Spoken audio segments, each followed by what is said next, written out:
Nala has been pregnant for 2 years. She was a farmer's wife, young and strong. At first, her pregnancy was like every other. She woke up with sickness in the mornings. She craved roasted yam at night, and her skin glowed under the sun. She counted the moons, waiting for the child. 9 months came and passed. Still, the baby stayed inside. At first, the villagers celebrated her, bringing gifts and singing for the coming child. Her mother-in-law slaughtered a goat, and children danced around her yard. But as the days stretched into weeks, the joy faded. The same people who had praised her began to look at her with worry.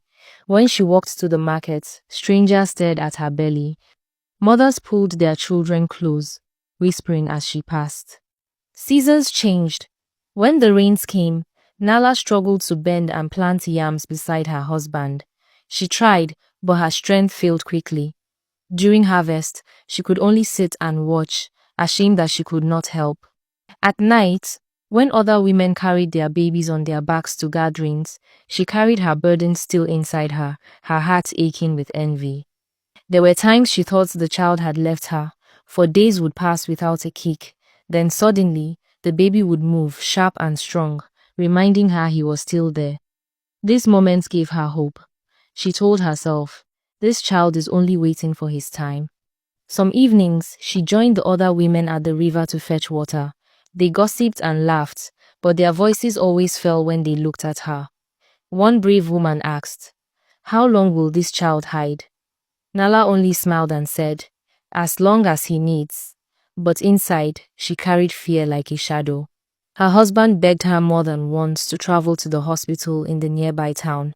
The midwife also urged her, warning that no pregnancy should last so long. But Nala shook her head each time. She believed strongly that the gods were watching over her. She said, "This child will come when the gods allow, not before."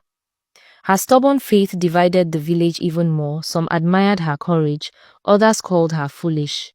It was during this time that the village chief sent word for her to visit the shrine. The priest examined her belly, muttering old chants. He sprinkled white chalk on her forehead and told her the gods were testing her patience. He said the child was not ordinary, but one who carried strength from the spirit world. His words spread quickly, dividing the village further. Some now feared her, others respected her even more.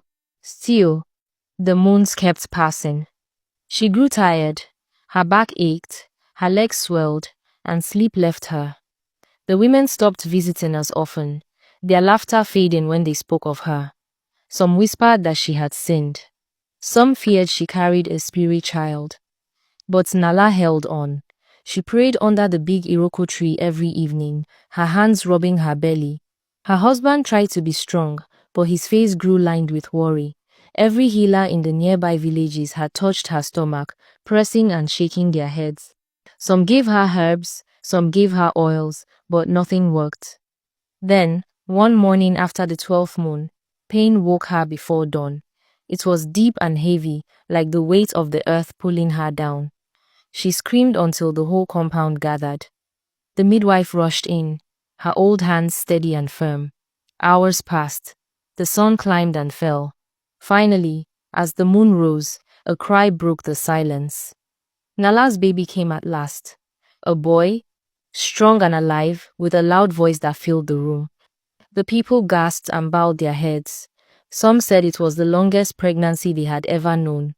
Others said the child had been waiting for his time. Nala only held him close, her tears wetting his small face.